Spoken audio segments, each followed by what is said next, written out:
ഇപ്പോൾ പത്തനംതിട്ടയിൽ നിന്നുള്ളൊരു വാർത്തയാണ്. പത്തനംതിട്ട ഏനാദിമംഗലത്ത് കാപ്പ ചുമത്തിയ പ്രതിയുടെ വീടിന് നേരെ ആക്രമണമുണ്ടായി. ഒഴിവുപാറ സ്വദേശി സൂര്യലാലിൻ്റെ വീടിന് നേരെയായിരുന്നു ആക്രമണം. സൂര്യലാലിൻ്റെ അമ്മ ഈ ആക്രമണത്തിൽ കൊല്ലപ്പെട്ടു. വിവരങ്ങളുമായി ബിനോയ് ഉണ്ട് പത്തനംതിട്ടയിൽ നിന്നും. ബിനോയ്, എന്താണ് സംഭവം? എപ്പോഴാണ് ഈ സംഭവം ഉണ്ടായത്? വിശദാംശങ്ങൾ. ഇത് ഇന്നലെ രാത്രിയോടുകൂടിയാണ് സൂര്യലാൽ, ചന്ദ്രലാൽ ഇവർ രണ്ടുപേരും കാപ്പ കേസിലെ പ്രതികളും സ്ഥലത്തെ ഗുണ്ടാ ലിസ്റ്റിൽ ഉൾപ്പെട്ടവരുമാണ്. ഇവരുടെ ആക്രമണമുണ്ടായത്. ആ സമയത്ത് സൂര്യലാലും ചന്ദ്രലാലും വീട്ടിലുണ്ടായിരുന്നില്ല. ഇവരുടെ അമ്മ സുജാത മാത്രമാണ് വീട്ടിലുണ്ടായിരുന്നത്. ഏകദേശം 20ഓളം വരുന്ന ആളുകളാണ് വീട്ടിന് നേരെ ആക്രമണം നടത്തുകയും ഇതിനിടയിൽ ഇവരുടെ അമ്മയ്ക്ക് തലയ്ക്ക് കമ്പി കൊണ്ട് അടിയേറ്റിരുന്നു. അത് പരിക്ക് വളരെ ഗുരുതരമായിരുന്നു. രാത്രി 2 മണിയോടെ ഇവരെ അടൂരിലെത്തിക്കുകയും അവിടെ നിന്ന് കോട്ടയം മെഡിക്കൽ കോളേജ് ആശുപത്രിയിലേക്ക് കൊണ്ടുപോവുകയും ചെയ്തിരുന്നു. കോട്ടയം മെഡിക്കൽ കോളേജ് ആശുപത്രിയിൽ വെച്ചാണ് ഇവർ ഇപ്പോൾ മരണമടഞ്ഞിരിക്കുന്നത്. ശിവരാത്രി ദിവസം അവിടെ ഉണ്ടായ ഒരു സംഭവത്തിൽ സൂര്യലാലും ചന്ദ്രലാലും ഇടപെട്ടു. ഒരു അതിർത്തി തർക്കത്തിലാണ് ഇവർ ഇടപെട്ടത്.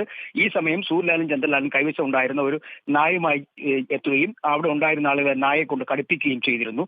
ഈ സംഭവത്തിലെല്ലാം തന്നെ നാട്ടുകാർ വളരെ രോഷാകുലരായിരുന്നു. അത് മാത്രവുമല്ല, സ്ഥലത്തെ മണ്ണ് മാഫിയയുമായി ബന്ധമുള്ള ഒരു സംഘം കൂടിയാണ് ഈ സൂര്യലാലും ചന്ദ്രലാലും. അത്തരത്തിൽ ഇവരുണ്ടാക്കിയ പ്രശ്നങ്ങളുടെ മേലിൽ നാട്ടുകാരുടെ ഒരു സംഘം നേരത്തെ തന്നെ സംഘടിച്ചിരുന്നു. അങ്ങനെ ഉണ്ടായ പ്രശ്നങ്ങൾക്കാണ് ഇപ്പോൾ സുജാതയുടെ കൊലപാതകം വരെ എത്തിയിരിക്കുന്നത്. സംഭവവുമായി ബന്ധപ്പെട്ട് പോലീസ് ആരെയും അറസ്റ്റ് ചെയ്തിട്ടില്ല. അതേസമയം പോലീസ് അന്വേഷണം ആരംഭിച്ചിട്ടുണ്ട്.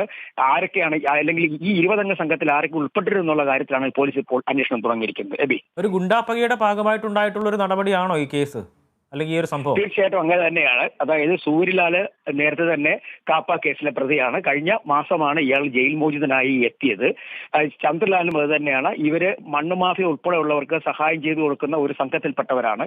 ഈ സംഘത്തിൽപ്പെട്ടവർ നേരത്തെ ഞാൻ സൂചിപ്പിച്ചതുപോലെ തന്നെ ഈ സമീപപ്രദേശം, അതായത് ഏനാദിമംഗലത്തിന് സ്ഥലത്തുള്ള ചാങ്ങൂർ എന്ന് പറയുന്ന സ്ഥലത്ത് ഒരു അതിർത്തി തർക്കവുമായി ബന്ധപ്പെട്ട് 2 വീട്ടുകാർ തമ്മിലുള്ള അതിർത്തി തർക്കത്തിൽ ഇടപെടാൻ ചെന്നിരുന്നു. അപ്പോൾ അവിടെ ഉണ്ടായിരുന്ന ആളുകൾക്ക് നേരെ ഒപ്പം ഉണ്ടായിരുന്ന നായ അഴിച്ചുവിടുകയും ആ നായ അവരെ ആളുകളെ കടിക്കുകയൊക്കെ ചെയ്തിരുന്നു. ഈ സംഭവം നേരത്തെ തന്നെ ആളുകളിൽ വളരെയധികം പ്രശ്നമുണ്ടാക്കിയിരുന്നു. അതിനുശേഷം ഇവർ രണ്ടുപേരും വീട്ടിലുണ്ടാകും എന്ന് പ്രതീക്ഷിച്ചുകൊണ്ടാണ് 20 അംഗ സംഘം വീട്ടിലെത്തുകയും വീടിന് നേരെ ആക്രമണം നടത്തുകയും ചെയ്തത്. എന്നാൽ ആ സമയത്ത് സൂര്യലാലും ചന്ദ്രലാലും വീട്ടിലുണ്ടായിരുന്നില്ല. ഇവരുടെ അമ്മ മാത്രമാണ് വീട്ടിലുണ്ടായിരുന്നത്. വീട്ടിലെ ഗൃഹോപകരണങ്ങൾ ഉൾപ്പെടെയുള്ളവ നശിപ്പിച്ചു.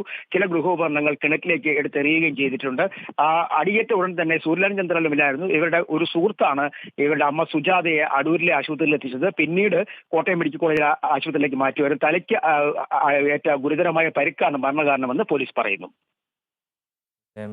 പത്തനംതിട്ടയിൽ നിന്നുള്ള വാർത്തയാണ്. ഗുണ്ടാപ്പക തന്നെയാണ് ഇത്തരത്തിൽ ഒരു സംഭവത്തിന് കാരണമായി ചൂണ്ടിക്കാണിക്കപ്പെടുന്നത്. വിവരങ്ങൾ നൽകുകയായിരുന്നു ബിനോയ്.